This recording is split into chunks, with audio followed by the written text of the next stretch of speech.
Twelfth class के physics के चतुर्भुज बैच के लेक्चर्स की सीरीज में स्वागत है आप सभी का। आज के सेशन में बच्चा लोग हम लोग पढ़ने वाले हैं वैद्युत क्षेत्र रेखाओं वैद्युत बल रेखाओं के बारे में। तो आइए स्टडी करते हैं वैद्युत बल रेखाएं क्या होती हैं एंड वैद्युत क्षेत्र रेखाएं क्या होती हैं। और बच्चा लोग वैद्युत क्षेत्र रेखाएं जानने से पहले हम लोग जानने वाले हैं वैद्युत क्षेत्र क्या होता है। सबसे पहले तो हमें जानना पड़ेगा ना कि वैद्युत क्षेत्र क्या है। जब तक आप वैद्युत क्षेत्र नहीं जानोगे तब तक आप वैद्युत क्षेत्र रेखाओं के बारे में नहीं समझ पाओगे। तो आइए देखते हैं वैद्युत क्षेत्र क्या होता है। भाई देखिए, आ जाओ भाई, देखते हैं वैद्युत क्षेत्र क्या होता है। तो सपोज करो हमारे पास कोई आवेश है, हमारे पास क्या है, हमारे पास कोई आवेश है। सपोज कर लो हमारे पास कोई प्लस क्यू आवेश है। क्या है, कोई प्लस क्यू आवेश है। आपको पता है ये कौन सा आवेश हुआ, प्लस क्यू आवेश हुआ। हमने अपने चतुर्भुज जो लेक्चर्स की सीरीज है फिजिक्स की, उसमें पहले ही लेक्चर में बताया था कि आवेश होता क्या है। ठीक है ना। अगर आपको नहीं पता तो आप पहले लेक्चर पे जाओ और देखो कि आवेश होता क्या है। और हम कह रहे हैं हमारे पास एक दूसरा आवेश है, प्लस स्मॉल क्यू है। एक प्लस कैपिटल क्यू है, एक प्लस स्मॉल क्यू है। अब देखना क्या होगा। पहले तो हम इसको बहुत दूर रख रहे हैं। कहाँ रखेंगे, यहाँ पर रख रहे हैं। अभी यहाँ पर है, प्लस क्यू है। अभी कोई फर्क नहीं पड़ रहा है। अभी क्या है, हमने एक आवेश वहाँ पर रखा है, एक आवेश यहाँ पर रखा है। आपने मैग्नेट देखा है बच्चा, मैग्नेट देखा होगा ना। पहले मैग्नेट के थ्रू थोड़ा सा समझते हैं, फिर अभी यहाँ पर आ रहे हैं। उसके बाद हम समझने वाले हैं वैद्युत क्षेत्र। पहले बात कर लेते हैं थोड़ा सा चुंबक की। देखना, हमारे पास होता है मैग्नेट, एक है सपोज कर लो, इसका ये साउथ पोल है, ये नॉर्थ पोल है। हमारे पास क्या है, मैग्नेट है। मैग्नेट है, क्या है, चुंबक है। ये उसका नॉर्थ पोल हुआ और ये साउथ पोल हुआ। हमारे पास एक दूसरा और मैग्नेट है। हमारे पास क्या है, दो मैग्नेट है भाई। ये दूसरा मैग्नेट हो गया, ये है अपना दूसरा मैग्नेट। ये अपना हो गया नॉर्थ पोल, ये हो गया साउथ पोल। एक मैग्नेट, ये मैग्नेट नंबर ए है और ये मैग्नेट बी है। समझ में आई बात। ये मैग्नेट ए है और ये मैग्नेट बी है। अब देखो ये बहुत भी दूर दूर रखे हैं। जब तक ये दूर दूर रखे हैं, कोई किसी के प्रभाव से प्रभावित नहीं हो रहा है। एक यहाँ रखा है, एक ईर घाट रखा है, दूसरा तीर घाट रखा है। समझ रहे हो ना। मतलब एक मान लो दो कमरा है, एक कमरा सपोज कर लो, एक कमरा है तो एक दीवार के उस किनारे रखा है, दूसरा दीवार के उस किनारे रखा है। अभी ये एक दूसरे पर कोई प्रभाव नहीं दिखा रहे हैं। अब इनको हम क्या करेंगे, पास लाएंगे। क्या करेंगे, पास लाएंगे। आप तो जानते होगे, क्या जानते हो भाई, जो मैग्नेट होता है, मैग्नेट के चुंबक के जो समान पोल होते हैं, समान ध्रुव एक दूसरे को प्रतिकर्षित करते हैं। क्या करते हैं, प्रतिकर्षित करते हैं। अगर इनको पास लाएंगे, और जितने भी मैग्नेट होते हैं सबका अपना एक क्षेत्र होता है, अपना एक एरिया होता है, तो पता होगा। कभी कभी आप देखना, आपके पास अगर दो मैग्नेट है, अगर एक मैग्नेट ऐसे हाथ में लेना और दूसरे मैग्नेट को उसके पास ले जाओगे ना, बिना टच किए दूर भागता रहता है। बिना टच किए दूर भागता है, ये बात आपने देखा होगा। हम यहाँ पर टच भी नहीं कराएंगे और ये वाला दूर भागता रहेगा, या हम इसको टच नहीं कराएंगे, खींचेंगे तो ये आगे बढ़ता जाता है, आगे आपकी तरफ बढ़ता जाएगा। ये चीज़ें आप समझ रहे हो ना। अगर आपने नहीं किया है तो कभी मैग्नेट लेना और ट्राई करना वहाँ पे। तो जितने भी मैग्नेट होते हैं सबका अपना एक क्षेत्र होता है। जैसे मान लो इसका ये अपना क्षेत्र, एक सीमित क्षेत्र है, इसका अपना एक क्षेत्र है कि अगर इसके अंदर, इस क्षेत्र के अंदर कोई दूसरा मैग्नेट आएगा, अगर इस क्षेत्र के अंदर कोई दूसरा मैग्नेट आएगा तो ये वाला मैग्नेट उस मैग्नेट पर अपना प्रभाव दिखाएगा। समझ रहे हो बात को। मैंने क्या बोला, जो अपने पास ए नाम का मैग्नेट है, इस मैग्नेट का क्या है, अपना एक चुंबकीय क्षेत्र है। अगर इस मैग्नेट के चुंबकीय क्षेत्र में कोई दूसरा मैग्नेट आएगा तब मैग्नेट दूसरे मैग्नेट पर अपना प्रभाव दिखाएगा। ठीक है ना। अगर मान लो ये नॉर्थ साइड में नॉर्थ पोल आएगा तो उसको ये क्या करेगा, प्रतिकर्षित करेगा। अगर अपोजिट पोल आएगा, साउथ पोल आएगा तो उसको आकर्षित करेगा। सपोज करो हम इसका कौन सा पोल ला रहे हैं, नॉर्थ पोल लेके आते हैं। नॉर्थ पोल लेके आए, यहाँ तक आए, आगे बढ़ते बढ़ते यहाँ तक ला लिए। यहाँ तक अगर लेके आते हैं मैग्नेट नंबर बी को लेके आएंगे तो क्या होगा, ये वाला मैग्नेट इसको क्या करेगा, प्रतिकर्षित करके भगा देगा, दूर कर देगा। क्या कर देगा, दूर कर देगा। तो कहाँ चला जाएगा, फिर से पीछे चला जाएगा। कहाँ चला जाएगा, इसके चुंबकीय क्षेत्र के बाहर चला जाएगा, चुंबकीय क्षेत्र के बाहर चला जाएगा। समझ में आई बात। लेकिन अगर हम इस मैग्नेट को उल्टा करके लाते, इस मैग्नेट को कैसे लाएं, उल्टा करके लाएं। और सपोज कर लो पहले नॉर्थ वाला पोल ला रहे थे, नॉर्थ के पास। अब नॉर्थ वाला पोल नॉर्थ के पास नहीं लाना है, अब इसको उल्टा करके लाएंगे। अब हम क्या करेंगे, साउथ वाला पोल लेके आएंगे इसके पास में, इसके चुंबकीय क्षेत्र में साउथ वाला पोल लेके आएंगे। दक्षिणी ध्रुव को जैसे दक्षिणी ध्रुव को जैसे उत्तरी ध्रुव के पास लाएंगे, दोनों क्या हो जाएगा, खटाक से चिपक जाएंगे। बहुत दिन के बिछड़े रहते हैं ये, जैसे ही मिलते हैं तुरंत चिपक जाते हैं। कहते हैं भाई हाल चाल बताओ, बहुत दिन हो गया मिले हुए, क्या होगा, ये चिपक जाएंगे, दोनों एक दूसरे से चिपक जाएंगे, चिपक जाएंगे। मतलब कौन सा बल लग रहा है यहाँ पे, आकर्षण का बल लग रहा होता है। कौन सा बल लग रहा होता है, आकर्षण का बल लग रहा होता है। यहाँ से कुछ समझ रहे हो, मतलब ये तो था इसका चुंबकीय क्षेत्र। अब सपोज करो यहाँ से तो चिपका लिया, यहाँ से जो नॉर्थ वाला पोल था, जो उत्तरी ध्रुव था, दक्षिणी ध्रुव को अपने में चिपका लिया। बट अगर मैं इस वाले मैग्नेट को यहाँ रखता, इसके मैं चुंबकीय क्षेत्र से बाहर, इस मैग्नेट को इसके इस वाले दूसरे वाले मैग्नेट नंबर बी को, मैग्नेट नंबर बी को हम मैग्नेट ए के चुंबकीय क्षेत्र से बाहर रखते, तो क्या वो कोई प्रभाव दिखा पाता? क्वेश्चन ये है आपका, समझे ना? क्वेश्चन क्या है, फिर से सुनना। अपना ये मैग्नेट है, अपना ए नंबर ए क्या है, एक मैग्नेट है और उसका एक चुंबकीय क्षेत्र है। मैंने चुंबकीय क्षेत्र ही बना दिया है। तो उस चुंबकीय क्षेत्र के बाहर अगर मैं मैग्नेट बी को रखूं, तो मैग्नेट ए जो है बी पर कोई प्रभाव दिखाएगा? नहीं दिखाएगा, क्योंकि मैग्नेट ए का अपना एक एरिया है, एक एरिया फिक्स है कि वो उसने ही क्षेत्र में, मैग्नेट ए का अपना एक चुंबकीय क्षेत्र फिक्स है कि वो अपने ही चुंबकीय क्षेत्र में अपने चुंबकत्व का प्रभाव दिखाएगा। समझ में आई बात? तो अगर हम मैग्नेट बी को इसके चुंबकीय क्षेत्र के अंदर ले जाते हैं, इसके चुंबकीय क्षेत्र के अंदर ले जाएंगे, तभी ये अपना प्रभाव दिखाएगा, अदरवाइज ये अपना प्रभाव नहीं दिखा पाएगा। समझ रहे हो बात को? इतनी बात समझ में आई? अगर इतनी बात समझ में आई हो तो थोड़ा आगे बढ़ते हैं। अगर अभी भी नहीं आया तो मैं अभी भी समझा रहा हूँ, दूसरा एग्जाम्पल लेने वाला हूँ। मैं आपको बताने वाला हूँ अलाव का एग्जाम्पल। आप ठंडी के मौसम में, आई मीन सर्दी के मौसम में, आप लोग अलाव के सामने हाथ सेकते हो ना। सपोज कर लो हमारे पास क्या है, अलाव है। हमारे पास देखो यहाँ पर क्या है, हमारे पास क्या है, अलाव है। अलाव जल रही है, ऐसे ऐसे अलाव क्या है, जल रही है। यहाँ पर लिख लो अलाव, क्या है ये, अलाव है। और आपको पता होगा जो अलाव होता है उसका अपना एक एरिया होता है ना। मान लो अलाव है और अलाव के चारों तरफ लोग बैठे पड़े हैं। अभी अलाव है, इसके चारों तरफ लोग बैठे हैं, इसके चारों तरफ लोग बैठे हैं। तो जो अलाव होगी उसमें क्या होती है, तीव्रता होती है ना, इंटेंसिटी। मतलब जो आंच होती है, आग जलती है, ये आग है, अलाव मतलब आग। यहाँ पर आग जल रही है, क्या जल रही है, आग जल रही है। और सर्दी के मौसम में सब लोग आग के चारों तरफ बैठकर हाथ सेक रहे हैं। लेकिन एक एरिया फिक्स होगा ना कि आग से आप इतनी दूरी पर बैठोगे तभी आपको आग की आंच लगेगी, अदरवाइज आपको आंच नहीं लगने वाली है। पता चले आप यहाँ पर, पता चले आप यहाँ पर तो आग जला दिए, आग यहाँ जला दिए और 1 किलोमीटर दूर जाके बैठ गए। आग जला के आप 1 किलोमीटर दूर जाके बैठ गए, कोई फर्क पड़ेगा? आप तक आंच लगेगी आग की? नहीं लगेगी ना। तो क्या है, कोई अलाव होती है, अलाव का भी अपना एक क्षेत्र होता है कि अलाव इस एक निश्चित एरिया तक ही अपनी तीव्रता दिखा पाएगा।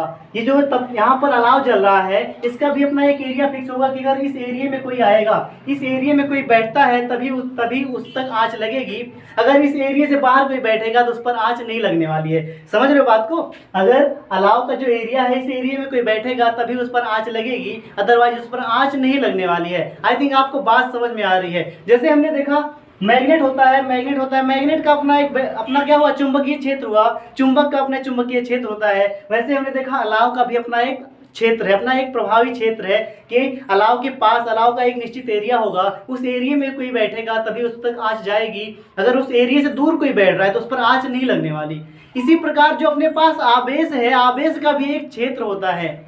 अब आवेश जो है, इसके पास, अपने पास विद्युत आवेश है ना, तो जो विद्युत आवेश होता है, विद्युत आवेश का अपना एक क्षेत्र होता है कि ये उसी क्षेत्र तक अपना प्रभाव दिखा सकता है। विद्युत, क्या बोला मैंने, जो विद्युत आवेश है इसका भी अपना एक क्षेत्र होता है और ये उस क्षेत्र के भीतर ही अपना प्रभाव दिखा सकता है, उस क्षेत्र के बाहर अपना प्रभाव नहीं दिखा सकता। समझ में आई बात समझ रहे हो ना? तो मैंने स्टार्टिंग में क्या किया था समझना, मैंने स्टार्टिंग में यहाँ एक क्या लिया था, एक प्लस क्यू आवेश लिया था, कैपिटल प्लस क्यू आवेश लिया था ना।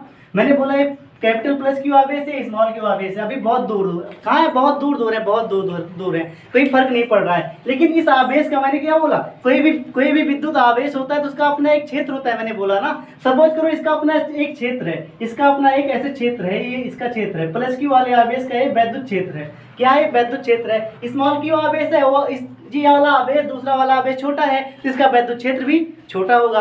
समझ रहे हो ना, समझ रहे हो बात। जैसे हम थोड़ी आग जलाते हैं तो उसकी आंच थोड़ी दूर तक जाती है, हम ज़्यादा आग जलाते हैं तो आंच बहुत दूर तक जाती है। समझ रहे हो बात को, तो वहाँ पर आंच का क्षेत्र बढ़ जाता है। जैसे हमारे पास छोटा मैग्नेट है तो उसका वैद्युत क्षेत्र छोटा होगा, बड़ा मैग्नेट है उसका वैद्युत क्षेत्र बड़ा होगा। उसी प्रकार अपने पास ये आवेश ज़्यादा है तो इसका वैद्युत क्षेत्र ज़्यादा है, ये आवेश छोटा है तो इसका वैद्युत क्षेत्र भी कम होगा। इसका सपोज कर लो वैद्युत क्षेत्र यहीं तक फैला है, ऐसे ये इसका वैद्युत क्षेत्र ऐसे फैला पड़ा है, ये वैद्युत क्षेत्र फैला है, ठीक है इसका। तो क्या होगा, अभी जब तक इस वैद्युत क्षेत्र, ये जो प्लस क्यू आवेश का वैद्युत क्षेत्र है, जब तक इसके अंदर कोई आवेश नहीं आ रहा है तब तक ये अपना प्रभाव नहीं दिखाएगा। मतलब अगर इस आवेश को उठाकर हम यहाँ तक लाएं, इस आवेश को उठाकर हम यहाँ लाएं, ये वाला आवेश उस पर कोई प्रभाव नहीं दिखाएगा। अगर हम इस छोटे वाले आवेश को, स्मॉल क्यू आवेश को प्लस क्यू आवेश से प्लस क्यू आवेश के पास लाते हैं तब तक कोई प्रभाव नहीं दिखाएगा। जब तक स्मॉल क्यू आवेश को कैपिटल क्यू के वैद्युत क्षेत्र के भीतर ना प्रवेश कराया जाए। समझ में आई बात। मतलब अगर आप इस प्लस क्यू आवेश को यहाँ प्रवेश कराओगे, जैसे आप यहाँ पर लाओगे तुरंत ये क्या करेगा, ये उसको अपने से दूर भगाएगा। क्या भगाएगा? दूर भगाएगा, बिकॉज दोनों पर समान चार्ज है। कैसा चार्ज है? समान चार्ज है। जैसे इसके अंदर जैसे वैद्युत क्षेत्र में एंटर किया ही जैसे वैद्युत क्षेत्र को टच करेगा, छोटा वाला आवेश बड़े वाले आवेश के वैद्युत क्षेत्र को जैसे ही टच करेगा, या छोटा वाला आवेश बड़े वाले आवेश के वैद्युत क्षेत्र में जैसे ही घुसने की कोशिश करेगा, बड़ा वाला आवेश तुरंत भगाएगा उसको, क्योंकि दोनों पर समान चार्ज है। बोलेगा बेटा निकल लो यहाँ से, हमारे पास कोई जरूरत नहीं है तुम्हारी। क्या करेगा? ये भगा देगा। लेकिन भगाएगा कब? भगाएगा जब छोटा वाला आवेश बड़े वाले आवेश के वैद्युत क्षेत्र में घुसने की कोशिश करेगा। अगर मान लो छोटा वाला आवेश अगर यहाँ बैठा है चुपचाप, वैद्युत क्षेत्र में प्रवेश नहीं कर रहा है, वैद्युत क्षेत्र में प्रवेश नहीं कर रहा है, तो प्लस क्यू वाला आवेश कुछ ध्यान नहीं देगा उस पर, उसको कोई मतलब ही नहीं है। इसका मतलब यहाँ से इतना निष्कर्ष निकल रहा है कि कोई भी आवेश हो, कोई भी वैद्युत आवेश हो, चाहे प्लस क्यू चाहे वो धनात्मक आवेश हो चाहे ऋणात्मक आवेश हो, सबका अपना एक वैद्युत क्षेत्र होता है, सबका अपना एक वैद्युत क्षेत्र होता है, और वो उसी वैद्युत क्षेत्र में अपना प्रभाव दिखाते हैं। उस वैद्युत क्षेत्र के बाहर वो अपना प्रभाव नहीं दिखा पाएंगे, क्योंकि उनका क्षेत्र जो है लिमिटेड है, वो निश्चित है। एक सीमा होगी, वैद्युत क्षेत्र की एक सीमा होती है कि उस सीमा के अंदर अगर कोई दूसरा आवेश आएगा तभी वो अपना प्रभाव दिखाएगा। अगर उस सीमा के बाहर कोई आवेश है तो वो अपना प्रभाव नहीं दिखाने वाला। जैसे यहाँ पर ये क्या है, एक सीमा है, इसके अंदर कोई आवेश जा रहा है तभी उस पर अपना प्रभाव दिखाएगा, अदरवाइज ये अपना प्रभाव नहीं दिखाने वाला। तो हमने यहाँ से एक डेफिनेशन बनकर आती है, एक परिभाषा बनकर आती है, वो परिभाषा देखते हैं। पहले इसको इरेज कर लें। जो ये बातें आई थिंक आपको समझ में आई होंगी। तो अगर आप बात समझ चुके हो तो हम देखते हैं डेफिनेशन क्या है। तो डेफिनेशन देखो, किसी विद्युत आवेश की चारों ओर का वह क्षेत्र जिसमें कोई अन्य आवेश आकर्षण अथवा प्रतिकर्षण बल का अनुभव करता है वैद्युत क्षेत्र कहलाता है। सिंपल सी बात है, आई थिंक अभी तक आपको समझ में आ गया होगा।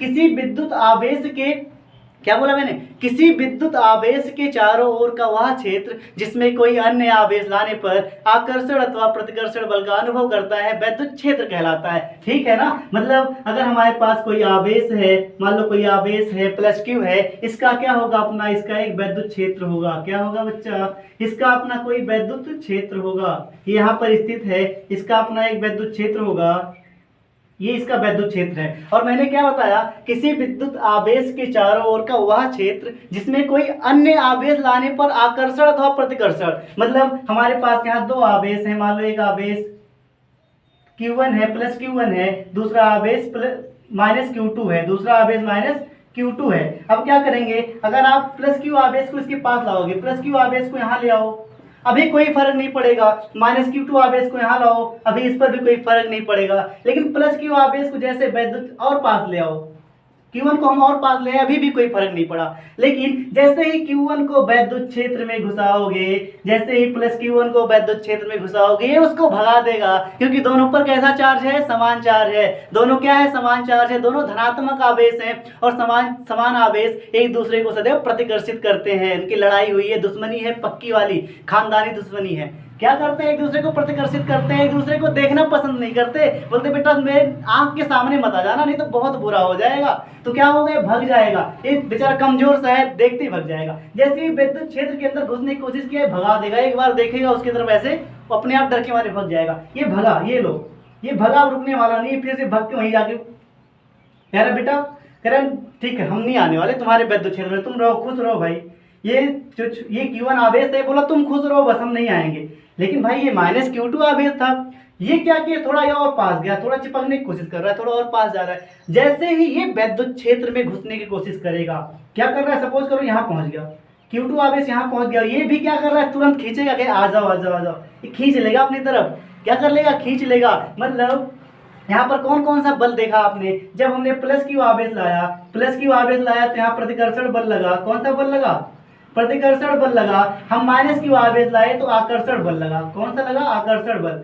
+Q आवेश -Q को अपनी तरफ आकर्षित कर रहा है, क्योंकि दोनों क्या है, विपरीत आवेश है। विपरीत प्रकृति के आवेश एक दूसरे को सदैव आकर्षित करते हैं। तो हम यहाँ से क्या दिख रहा है, जो हमने डेफिनेशन लिखी थी, आई थिंक समझ में आया कि किसी विद्युत आवेश के चारों ओर का, किसी विद्युत आवेश के चारों ओर का वह क्षेत्र जिसमें कोई अन्य आवेश लाने पर प्रतिकर्षण बल का अनुभव करेगा या आकर्षण बल का अनुभव करेगा। जब हम Q1 आवेश लाए तो प्रतिकर्षण बल का अनुभव किया उसने, जब हम Q2 आवेश लाए तो उसने आकर्षण बल का अनुभव किया। आई थिंक इतनी बात आपको समझ में आई होगी, ठीक है ना। आगे बढ़ते हैं, बिकॉज हमको सीखना है वैद्युत बल रेखाओं के बारे में, वैद्युत क्षेत्र रेखाओं के बारे में। तो अब आगे बढ़ते हैं। इतनी बात आपको समझ में आई, इतनी बात समझ में आई हो तो चलो आगे बढ़ा जाए भाई। अब हम देखेंगे, हम इतना तो समझ गए वैद्युत क्षेत्र क्या होता है, वैद्युत क्षेत्र क्या होता है ये समझ गए। और जैसे हमने समझाया था, बात मेरी समझना, अगर हम अपने आसपास के एग्जाम्पल से समझते हैं ना बच्चे, तो हमें बहुत अच्छे से समझ में आता है। मैंने बताया हम लोग सर्दी में क्या करते हैं, आग के पास बैठते हैं, हाथ सेकते हैं ना। तो जो आग होती है उसका क्या होता है, अपना एक एरिया होता है ना। यहाँ पर जो आग जलती है, सर्दी के मौसम में आग जलाते हैं ना, तो आग का क्या होता है, आग का अपना एक क्षेत्र होता है। आग का अपना एक क्या होता है, अपना एक क्षेत्र होगा। आग का अपना एक क्षेत्र होता है। अगर हमारे पास कोई चुंबक है, हमारे पास क्या है, अपना कोई चुंबक है, कोई मैग्नेट है, कोई चुंबक है हमारे पास, अगर कोई मैग्नेट है तो मैग्नेट का भी क्या होता है, अपना एक चुंबकीय क्षेत्र होगा।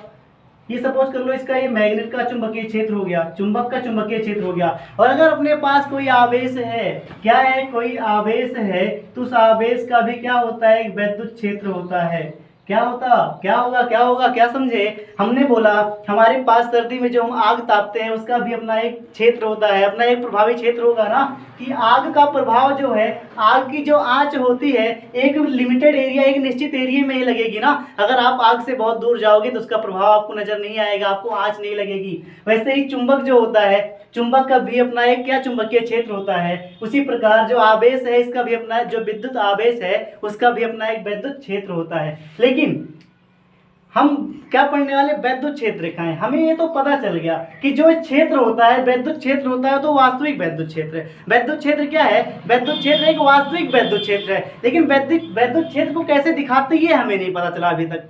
वैद्युत क्षेत्र को हम शो कैसे करेंगे ये बात हमें नहीं पता चली। आपको मैं एक बात रिमाइंड कराने वाला हूँ। आपने 10th में पढ़ा होगा चुंबकीय बल रेखाओं के बारे में। क्या पढ़ा था, चुंबकीय बल रेखाओं के बारे में। बच्चे गर्मी बहुत हो रही है और फैन हमने ऑन नहीं किया, बिकॉज फैन चलाते हैं ना तो उसकी आवाज़ आती है, बहुत डिस्टर्बेंस होता है। गर्मी बहुत ज़्यादा लग रही है, भीगे पड़े हैं, बट क्या किया जाए, पढ़ते हैं, ठीक है ना भाई। इतना मेहनत कर रहे हैं तो थोड़ा आप भी मेहनत करो ना, खुद के लिए तो कर लो, पढ़ लो अच्छे से। तो बात कर रहे हैं हम क्या, हमने बोला चुंबकीय बल रेखाओं की। हमने 10th में पढ़ा था चुंबकीय बल रेखाएं। चुंबकीय बल रेखाएं क्या होती हैं, कोई बताएगा। अरे हम बताते हैं, कोई बात नहीं। चुंबकीय बल रेखाओं को हम बोलते थे, तिरछा हो गया, कोई बात नहीं, लिख दिया, समझ रहे हो ना। दवा सीधा लिख दें भाई, चुंबकीय बल रेखाएं, चुंबकीय बल रेखाएं क्या होती हैं भाई। चलो हम बता रहे हैं क्या होती हैं। देखो, चुंबकीय बल रेखाएं ऐसी काल्पनिक रेखाएं थी, या हम डेफिनेशन सुन लो अच्छे से पहले। चुंबक ऐसी काल्पनिक रेखाएं जो वास्तविक चुंबकीय क्षेत्र को प्रदर्शित करती हैं। क्या होता है, ऐसी काल्पनिक रेखाएं, ऐसी काल्पनिक रेखाएं, ऐसी काल्पनिक रेखाएं, ऐसी काल्पनिक रेखाएं जो वास्तविक, ऐसी काल्पनिक रेखाएं जो वास्तविक, ऐसी काल्पनिक रेखाएं जो वास्तविक चुंबकीय क्षेत्र को, जो वास्तविक चुंबकीय क्षेत्र को प्रदर्शित करती हैं, जो वास्तविक चुंबकीय क्षेत्र को प्रदर्शित करती हैं, चुंबकीय बल रेखाएं कहलाती हैं। क्या बोला मैंने? ऐसी काल्पनिक रेखाएं जो वास्तविक चुंबकीय क्षेत्र को प्रदर्शित करती हैं चुंबकीय बल रेखाएं कहलाती हैं। तो जैसे ये अपना चुंबक था ना, ये क्या था? चुंबक था। तो इसका भी क्या होगा? इसकी भी अपनी एक क्षेत्र रेखाएं होती हैं। क्या होती हैं? इसकी क्षेत्र रेखाएं होती हैं ऐसे, जो कहाँ से स्टार्ट होती हैं? नॉर्थ पोल से स्टार्ट होती हैं और साउथ पोल में एंटर करती हैं। नॉर्थ से निकलती हैं और साउथ में एंटर करती हैं। मतलब चुंबकीय बल रेखाओं की दिशा होती है, ये उत्तरी ध्रुव से निकलकर दक्षिणी ध्रुव पर समाप्त होती हैं। उत्तरी ध्रुव से ऐसे निकलेंगी, उत्तरी ध्रुव से निकलेंगी और दक्षिणी ध्रुव पर समाप्त हो जाएंगी। उत्तरी ध्रुव से निकलकर दक्षिणी ध्रुव पर क्या हो रही हैं? समाप्त हो जा रही हैं। इसका मतलब क्या हुआ? किसी भी चुंबक के चारों ओर चुंबकीय क्षेत्र दिखाने के लिए, हम चुंबकीय क्षेत्र रेखाओं का यूज करते हैं। और ये चुंबकीय क्षेत्र रेखाएं जो होती है काल्पनिक होती है। क्या होती है? काल्पनिक होती है। इसी प्रकार किसी विद्युत आवेश के विद्युत क्षेत्र को प्रदर्शित करने के लिए भी हम विद्युत क्षेत्र रेखाएं यूज करते हैं। देखो कैसे करते हैं, आइए देखते हैं। सॉरी, देखते हैं भाई क्या करने वाले हम देखते हैं। ये सब तो हमें जानना नहीं है, समझाने के लिए बताया, ये सब कोई बात नहीं। अब देखो हम क्या सीखने वाले हैं। देखो मान लो क्या है, कोई आवेश है, ये कोई आवेश है और ये उसका कोई वैद्युत क्षेत्र है। ये आवेश का क्या है? वैद्युत क्षेत्र है। समझ में आई बात? ये आवेश का वैद्युत क्षेत्र है। हमने क्या बोला? आवेश के किसी विद्युत आवेश के वैद्युत क्षेत्र को दिखाने के लिए हम क्या यूज करेंगे? कुछ रेखाओं का यूज करते हैं। किसका यूज करते हैं? कुछ रेखाओं का यूज करते हैं। बच्चों लोग प्यास लगी है, पानी पीकर पढ़ाता हूँ, ठीक? 1 मिनट। हाँ, तो हम लोग क्या पढ़ रहे थे? हम बताने वाले थे आपको, हमारे पास एक आवेश है और इसके आवेश का जो वैद्युत क्षेत्र है, इसको हम रेखाओं द्वारा प्रदर्शित करते हैं।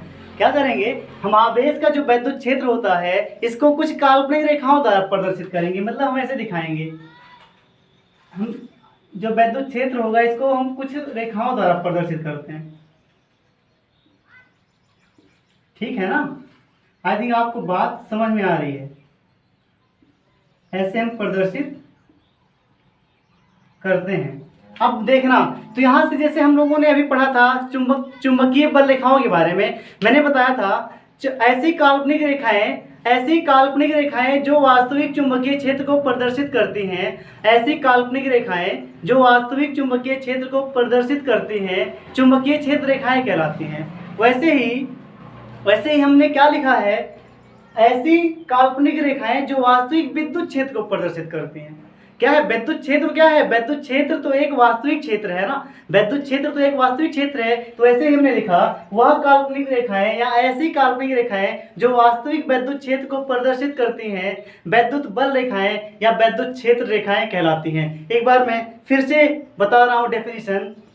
वह काल्पनिक रेखाएं या ऐसी काल्पनिक रेखाएं जो वास्तविक विद्युत क्षेत्र को प्रदर्शित करती हैं, विद्युत बल रेखाएं या विद्युत क्षेत्र रेखाएं कहलाती हैं। आप आई थिंक आपको इतनी बात समझ में आई होगी कि विद्युत बल रेखाएं क्या होती हैं, क्योंकि हम स्टार्टिंग से पूरे चैप्टर में हम लोग यही पढ़ रहे थे। यहीं तक आने के लिए तो अभी तक मेहनत किए 20 मिनट हम लोग। समझ में आई बात यह है, मैं डायरेक्टली यहाँ पर आ सकता था, डायरेक्ट यहाँ से सेशन स्टार्ट कर सकता था, लेकिन मैं नहीं चाहता कि आप चीज़ों को रटो, आपको चीज़ें फील करना है। फिजिक्स क्या है? फिजिक्स एक फील है, फिजिक्स एक एहसास है, कोई सब्जेक्ट नहीं है। इसलिए हम यहाँ पर इतनी देर बाद आए। ठीक है, अब हम क्या पढ़ने वाले हैं? विद्युत क्षेत्र रेखाओं की प्रॉपर्टीज क्या होती हैं। लिखे ना विद्युत क्षेत्र रेखाओं के गुण। ज़्यादा टाइम ना लगे इसलिए हम पहले से लिख भी देते हैं आपके लिए, कि हमें आपका टाइम बहुत ज़्यादा ना वेस्ट हो। विद्युत क्षेत्र रेखाओं के गुण।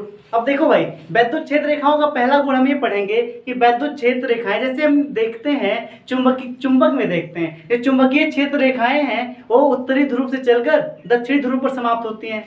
जानते हैं ना भाई, जो चुंबक होता है, मैग्नेट होता है। क्या होता है? मैग्नेट। तो मैग्नेट मतलब मैग्नेट में, चुंबक में जो चुंबकीय क्षेत्र रेखाएं होती हैं वो उत्तरी ध्रुव से चलकर दक्षिणी ध्रुव पर समाप्त होती हैं। मतलब चुंबकीय बल रेखाएं यहाँ से चलेंगी, यहाँ समाप्त हो जाएंगी, यहाँ से चलेंगी, यहाँ पर समाप्त हो जाएंगी। वैसे ही जब बात करते हैं हम वैद्युत बल रेखाओं की, तो वैद्युत बल रेखाएं धन आवेश से चलकर ऋण आवेश पर समाप्त हो जाती हैं। क्या होगा, वैद्युत बल रेखाएं धन आवेश है और ये ऋण आवेश है, धन आवेश से चलेगी ऋण आवेश पर समाप्त हो जाएंगी, धन आवेश से चली ऋण आवेश पर समाप्त हुई, धन आवेश से चली ऋण आवेश पर समाप्त हुई। समझ में आई बात। तो वैद्युत बल रेखाएं जो है धन आवेश से चलकर ऋण आवेश पर समाप्त होती हैं। मैंने लिख भी दिया है कि ये रेखाएं धन आवेश से चलकर ऋण आवेश पर समाप्त होती हैं। जैसे जैसे मैंने लिखा है ऐसे ऐसे आप भी लिख लेना, नोट्स बना लेना बच्चा। नंबर 2, वैद्युत क्षेत्र रेखा के किसी बिंदु पर स्पर्श रेखा, वैद्युत क्षेत्र रेखा के किसी बिंदु पर स्पर्श रेखा उस बिंदु पर वैद्युत क्षेत्र की दिशा को प्रदर्शित करता है। आइए देखते हैं, इस पॉइंट को समझते हैं, थोड़ा सा इरेज करते हैं ना। मान लो हमारे पास क्या है, ये हमारे पास कोई वैद्युत क्षेत्र रेखा है, ये हमारे पास कोई वैद्युत क्षेत्र रेखा है। मान लो यहाँ पर कोई पॉइंट है 1, यहाँ कोई पॉइंट है 2, यहाँ कोई पॉइंट है 3, यहाँ कोई पॉइंट है 4, यहाँ पर है 5, यहाँ पर है 6। ये क्या है, अपनी वैद्युत क्षेत्र रेखा है। क्या है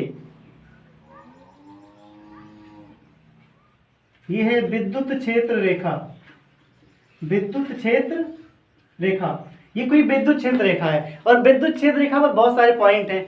तो अगर विद्युत क्षेत्र रेखा पर कोई स्पर्श रेखा खींचते हैं, विद्युत क्षेत्र रेखा के किसी बिंदु पर अगर हम स्पर्श रेखा खींचते हैं तो स्पर्श रेखा की दिशा विद्युत क्षेत्र की दिशा को प्रदर्शित करती है। अगर हम इस बिंदु पर स्पर्श रेखा खींचे तो क्या हो जाएगा, बिंदु 1 पर विद्युत क्षेत्र की दिशा, अगर हम यहाँ पर स्पर्श रेखा खींचे तो ये बिंदु 2 पर विद्युत क्षेत्र की दिशा, बिंदु 3 पर क्या खींचे, स्पर्श रेखा खींचे तो बिंदु 3 पर विद्युत क्षेत्र की दिशा, अगर यहाँ पर स्पर्श रेखा खींचते हैं हम E4 हो जाएगा। मतलब बिंदु 4 पर विद्युत क्षेत्र की दिशा है, ये बिंदु 5 है, यहाँ विद्युत क्षेत्र की रेखा खींचोगे, यहाँ पर स्पर्श रेखा हमने खींचा, बिंदु 5 पर अगर आप स्पर्श रेखा खींचोगे तो ये विद्युत क्षेत्र की दिशा को दिखाएगा। अगर आप बिंदु 6 पर स्पर्श रेखा खींचोगे तो ये बिंदु 6 पर क्या खींचा हमने, बिंदु 6 पर अगर हमने स्पर्श रेखा खींचा तो ये विद्युत क्षेत्र की दिशा को दिखाएगा। बिंदु 6 पर स्पर्श रेखा की दिशा है E5, बिंदु 5 पर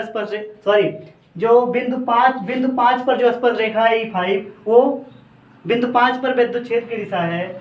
बिंदु 4 पर जो E4 है वो बिंदु 4 पर विद्युत क्षेत्र की दिशा है। समझ में आई बात। आप फिर से एक बार ये पॉइंट समझना, विद्युत क्षेत्र रेखा के किसी बिंदु पर स्पर्श रेखा उस बिंदु पर विद्युत क्षेत्र रेखा को प्रदर्शित करती है। नंबर नेक्स्ट देखते हैं, धन आवेश के लिए अगर बात करेंगे धन आवेश की, तो धन आवेश के लिए विद्युत क्षेत्र रेखाएं धन आवेश से शुरू होकर अनंत तक जाती हैं। क्या बोला मैंने, धन आवेश के लिए विद्युत क्षेत्र रेखाएं धन आवेश से शुरू होकर कहाँ जाएंगी, अनंत तक जाती हैं। कहाँ तक जाएंगी, अनंत तक जाती हैं। समझ में आ रही बात ना, विद्युत क्षेत्र रेखाएं अनंत तक जाती हैं, ऐसे शुरू होंगी और यहाँ से धन आवेश से शुरू होंगी, अनंत तक जाएंगी। ठीक है, पॉइंट याद रखना, धन आवेश के लिए विद्युत क्षेत्र रेखाएं धन आवेश से शुरू होकर अनंत तक जाती हैं। अगर हम बात करते हैं माइनस आवेश की, तो ऋणात्मक आवेश पर विद्युत क्षेत्र रेखाएं अनंत से चलकर आवेश तक आती हैं। जैसे धन आवेश में था, आवेश से चलकर अनंत को जाती हैं, वैसे ही जब बात करेंगे ऋण आवेश की, ऋण आवेश में विद्युत बल रेखाएं अनंत से चलकर आवेश की ओर आती हैं। मतलब ये अनंत से आएगी आवेश की ओर, अनंत से कहाँ आएंगी, आवेश की ओर आएंगी। आई थिंक आपको बात समझ में आ रही होगी।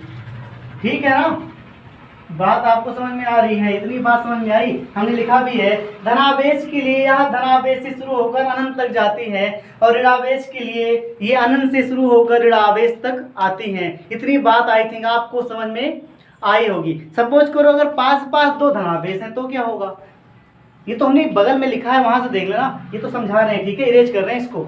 अगर हमारे पास दो धनावेश हैं, सपोज कर लो एक धनावेश ये है, एक धनावेश ये है, तो इनकी वैद्युत बल रेखाएं कैसे होंगी, तो देखना भाई, यहाँ से वैद्युत बल रेखा ऐसे निकलेगी, इसकी वैद्युत बल रेखा ऐसे निकलेगी, इसकी वैद्युत बल रेखा ऐसे निकलेगी। समझ रहे हो आई थिंक आप बात को, वैद्युत बल रेखाएं ऐसे निकलती हैं। समझ में आई बात, ये वैद्युत बल रेखाएं निकल रही है और ये जो यहाँ से निकलेगी वो ऐसे हो जाएगी वैद्युत बल रेखा, ऐसे समझे कि नहीं, ये वैद्युत बल रेखा ऐसे आएगी, ये वैद्युत बल रेखा ऐसे जाएगी, ये ऐसे निकलेगी, ये ऐसे आएगी और ये ऐसे ऐसे। आई थिंक आपको बात समझ में आ रही होगी। ठीक है ना।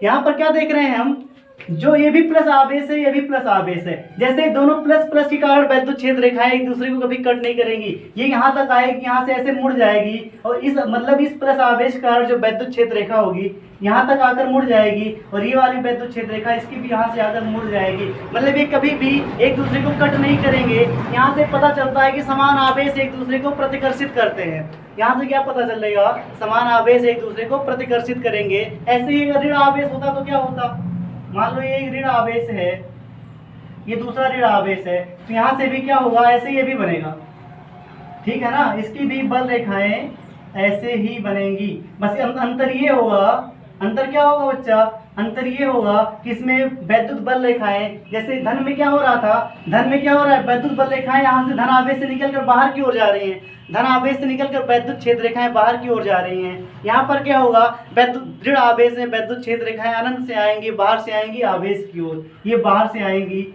आवेश की ओर आ रही हैं। समझ रहे हो बात को, ये आवेश की ओर आ रही हैं। आई थिंक आपको बात समझ में आ रही होगी, ठीक है ना। ये ऐसे बाहर से आएंगी आवेश की ओर, यहाँ से भी क्या होगा, ये आवेश की ओर आएंगी, आवेश की ओर आ रही है। समझ रहे हो बात को ना, आवेश की ओर आ रही है। आई थिंक अगर यहाँ धन आवेश है तो ऐसा डायग्राम बनेगा, ऋण आवेश है तो ऐसा बनेगा। आपको एक पॉइंट और समझाते हैं, नेक्स्ट पॉइंट पे चलें, आइए देखते हैं भाई। एक बात आपको ये जानना है, अगला पॉइंट लिख लेना, कि वैद्युत बल रेखाएं कभी एक दूसरे को कट नहीं करती। वैद्युत बल रेखाएं, दो वैद्युत बल रेखाएं एक दूसरे को कभी प्रतिच्छेद नहीं करती हैं। अगर मान लो एक वैद्युत बल रेखा ये है, एक वैद्युत बल रेखा ये है, अगर ये एक दूसरे को प्रतिच्छेद कर देते हैं तो यहाँ पर वैद्युत छेद की दो दिशा हो जाएगी, क्योंकि यहाँ इस बिंदु पर हम दो स्पर्श रेखा खींच सकते हैं। एक स्पर्श रेखा ऐसे खींची जाएगी, एक स्पर्श रेखा ऐसे खींची जाएगी, एक दिशा ये हो जाएगी, एक दिशा ये हो जाएगी, और किसी भी बिंदु पर वैद्युत क्षेत्र की केवल एक ही दिशा हो सकती है, कभी भी दो दिशा नहीं हो सकती, क्योंकि अगर कोई प्लस आवेश है तो यहाँ से केवल वैद्युत क्षेत्र निकलेगा ही, यहाँ से वैद्युत बल रेखाएं केवल बाहर को निकलेंगी। समझ रहे हो बात को, वैद्युत बल रेखाएं केवल क्या होंगी, बाहर को निकलेंगी। ये वैद्युत छेद रेखाएं कभी भी एक दूसरे को कट नहीं करती हैं, क्योंकि कट कर देंगी तो वहां पर वैद्युत छेद की दो दिशा हो जाएगी। वैद्युत छेद की दो दिशा होना क्या है, इम्पॉसिबल है, असंभव है। इसका मतलब वैद्युत बल रेखाएं कभी एक दूसरे को कट नहीं करती हैं। ये पॉइंट लिख लेना, चलो भाई लिख लो, वीडियो पॉज करके लिख लेना। वैद्युत बल रेखाएं कभी एक दूसरे को कट नहीं कर सकती हैं, क्योंकि अगर वो एक दूसरे को प्रतिच्छेद करेंगी तो वहां पर वैद्युत छेद की दो दिशा होगी, जो कि पॉसिबल नहीं है, जो कि असंभव है। ठीक, इतनी बात समझ में आई। एक बात और समझाते हैं आपको। सपोज करो हमारे पास ऐसे यहाँ से कुछ वैद्युत छेद रेखाएं निकल रही हैं, ऐसे वैद्युत छेद रेखाएं निकल रही हैं भाई, वैद्युत छेद रेखाएं ऐसे निकल रही हैं। अब देखो, उसके बाद हम मान लो यहाँ पर एक पृष्ठ ले लिए, एक पृष्ठ 1 ले लिया, यहाँ पर एक दूसरा पृष्ठ 2 ले लिया, यहाँ पर एक तीसरा पृष्ठ 3 ले लिया। अब हम ये देखेंगे कौन से पृष्ठ पर वैद्युत छेद रेखाओं का प्रभाव कितना है। देखो, जो पृष्ठ 1 है इसका नाम ए रख दो, इसका नाम बी रख दो, इसका नाम सी रख दो। ए से जो पृष्ठ हमने ए माना है, ए से कितनी वैद्युत बल रेखाएं गुजर रही हैं, 1 2 3 4 5 6, ए से 6 वैद्युत बल रेखाएं गुजर रही हैं। जो बी है, ए से 6 वैद्युत बल रेखाएं गुजर रही हैं, बी से 8 वैद्युत बल रेखाएं गुजर रही हैं, और जो अपना सी है, सी से 9 वैद्युत बल रेखाएं गुजर रही हैं।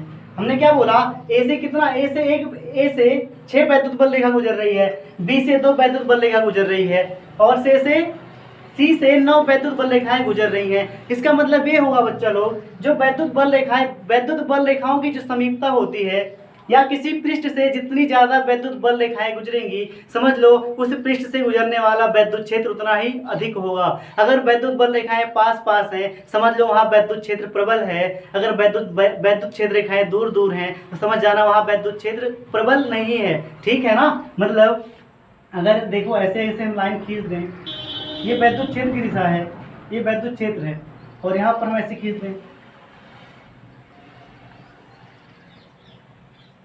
तो इसमें क्या है, वैद्युत क्षेत्र रेखाएं बहुत पास है ना, यहाँ वैद्युत क्षेत्र रेखाएं पास पास हैं, इसका मतलब यहाँ वैद्युत क्षेत्र क्या है, प्रबल है। अगर वैद्युत क्षेत्र रेखाएं दूर दूर होंगी तो यहाँ वैद्युत क्षेत्र क्या है, दुर्बल है। समझ में आई बात। मतलब वैद्युत क्षेत्र रेखाओं की समीपता, वैद्युत क्षेत्र रेखाओं की समीपता क्या दिखाती है, वैद्युत क्षेत्र रेखाओं की समीपता वैद्युत क्षेत्र की प्रबलता को शो करती है। क्या बोला मैंने, वैद्युत क्षेत्र रेखाओं की समीपता वैद्युत क्षेत्र की प्रबलता को प्रदर्शित करती है।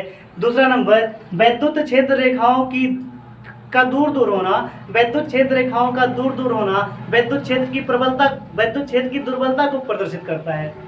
क्या बोला मैंने, एक पॉइंट मेरा समझना, वैद्युत क्षेत्र रेखाओं का पास पास होना वैद्युत क्षेत्र की प्रबलता को प्रदर्शित करता है। दूसरा नंबर, वैद्युत क्षेत्र रेखाओं का दूर दूर होना, वैद्युत क्षेत्र रेखाओं का दूर दूर होना वैद्युत क्षेत्र की दुर्बलता को प्रदर्शित करता है। ये तो ऐसा डायग्राम हो गया, क्योंकि इसमें तीनों पृष्ठ अलग अलग साइज के हैं, तीनों पृष्ठ अलग अलग साइज के हैं, तो पृष्ठ नंबर सी से ज़्यादा बल रेखाएं गुजर रही हैं, इसलिए जो सी पर वैद्युत क्षेत्र होगा वो अधिक होगा, जो बी पर वैद्युत क्षेत्र होगा वो उससे कम होगा, जो ए पर वैद्युत क्षेत्र होगा ये उससे कम होगा। चलो ये कॉन्सेप्ट हम समान आकार का पृष्ठ लेकर समझते हैं। देखते हैं भाई, फिर से क्या देखेंगे हम, ये वैद्युत बल रेखाएं गुजर रही हैं, क्या गुजर रही हैं, वैद्युत बल रेखाएं गुजर रही हैं। समझ में आई बात। क्या गुजर रही है भाई, यहाँ से वैद्युत बल रेखाएं पास हो रही हैं, पास हो रही है, वैद्युत बल रेखाएं पास हो रही हैं, ठीक। अब देखना, हम समान आकार का पृष्ठ लेंगे और समझेंगे। सपोज करो हमने इतना सा पृष्ठ लिया, छोटा सा पृष्ठ लिया, यहाँ पर खींचा।